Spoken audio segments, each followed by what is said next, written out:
Дорогие друзья, закусив свой бананчик с утра, мне захотелось понять, почему базы на серверах Сонарихи и по типу Фантайма настолько плохие, почему они такие незащищенные и какие недостатки в этих базах сейчас, что бы я исправил в таких базах и как укрепить уже существующую, чтобы никто не загриферил. Сегодня в ролике, как я потратил 1 миллион 200 тысяч токенов для постройки самой лучшей непроходимой базы, потратил 100 часов на добычу ресурсов и как я смог продержаться с этой базы более 3 месяцев и еще пару интересных моментов.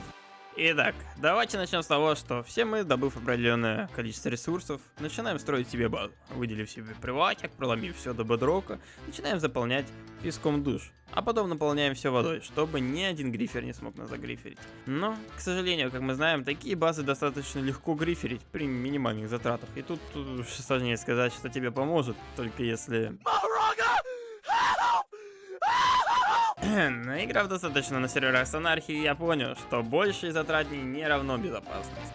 Ну а теперь способ номер один. Для начала покажу вам концепт баз без особых затрат. Для этого, используя портал в ад, где у меня получилось выломать бедрок, я создал себе воронку с выходом в пропасть. Туда я поместил сундуки, а вот внутри сундуков лежат шалкеры с лутом, поэтому вещей сложить туда в целом можно много. Далее, залив все водой, я поставил полублоки над сундуками, чтобы сократить место. Ну и напоследок заполнил все верхнее пространство именно плачущим обсидианом, потому что его не взрывает улучшенный TNT. После я заполнил все пустое пространство обычным камнем.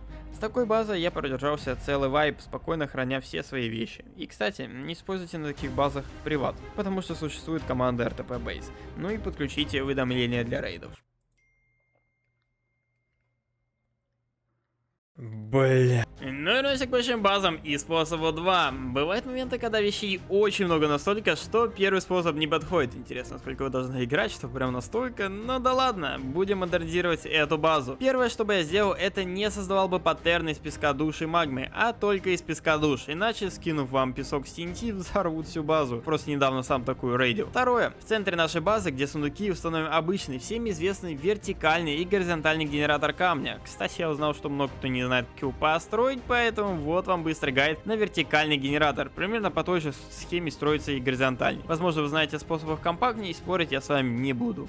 Итак, как вы уже заметили, я поставил наблюдатель. Лично у меня территория 9 на 9 блоков, поэтому мне понадобилось 36 наблюдателей. Позади их я расставил редстоун, который будет запускать механизм. Напротив наблюдателей я поставил обычный булыжник, а поверх него расположил нелипкий поршень. Далее построил для примера комнату, в которой как бы буду хранить свои вещи. Также над наблюдателями я поставил булыжник, а сверху ступеньки, в которых и будет заливаться вода. После того, как мы залили воду в ступеньки, сверху ступенек, прямо на них наливаем лаву, чтобы она спускалась в центр. Подсоединяем все бесконечным редстоуном и вертикальный генератор готов. Если у вас будут какие-то проблемы с генерацией булыжника, тогда вам нужно залить лаву в пустое место вокруг центра, где у меня виднеется сейчас лава на видео. Итак, построив вертикальный и горизонтальный генератор, мы можем расположить внутри песок душ со спавнером стражей, которые мало того, что будут убивать всех даже в хорошей броне, так и отгонять головы сушителей. И из-за этого, как минимум, усложнится его проникновение внутрь. И именно этого, по моему мнению, не хватает в нынешних базах. Поставьте хотя бы эти этапы защиты, если у вас большая база, чтобы хоть чуть-чуть сделать проблемной ее для гриферов. А теперь способ 3. На данный способ у меня ушло более 1 миллиона токенов. Кто-то мне сказал, что база из пустых спавнеров будет самой лучшей и дорогой базой. Со вторым я согласен, а вот с первым я решил проверить, построив небольшое сооружение, внутри накидал сундуков, печек, тому подобное, сразу же поставил TNT, поджег и отбежал подальше, ведь у меня в инвентаре лежал еще один стак спавнеров. Да ладно! Не может быть, что? К сожалению, поставив примерно 40 спавнеров, я извлек большой урок, что база из спавнеров это плохая идея.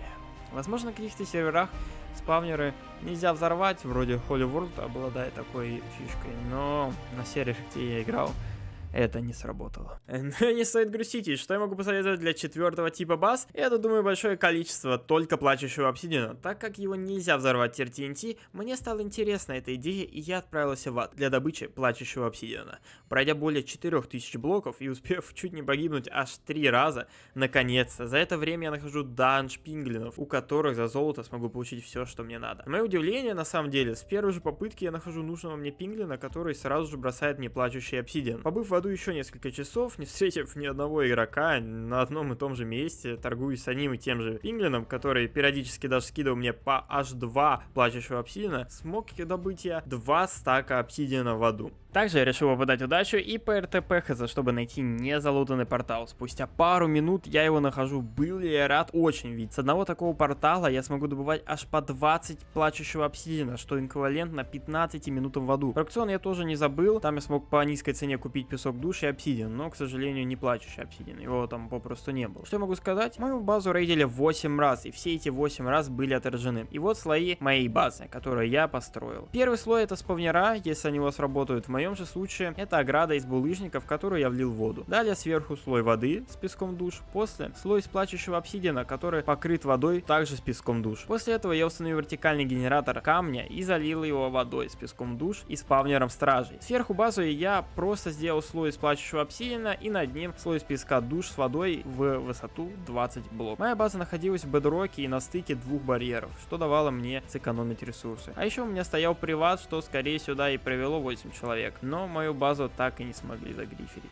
А на этом заканчивается небольшая история моей базы, советы некоторым игрокам и идеи, которые у меня получилось реализовать. Надеюсь, кто-нибудь из вас изменит свою базу в лучшую сторону, и это поможет вам избежать потери ресурсов. Подводя итог, скажу, что первый способ баз будет одним из самых безопасных и тяжело находимых баз за всю историю анархии. Если у вас есть идеи по базам, которые вы бы хотели проверить, то пишите их в комментариях, и в следующем ролике я постараюсь их построить. А на этом все, подписывайтесь на мой телеграм-канал, там я что-нибудь буду постить. Также не забывайте про мой второй YouTube канал с РЛ видосами, а я пошел кушать вечерний бананчик. Всем пока!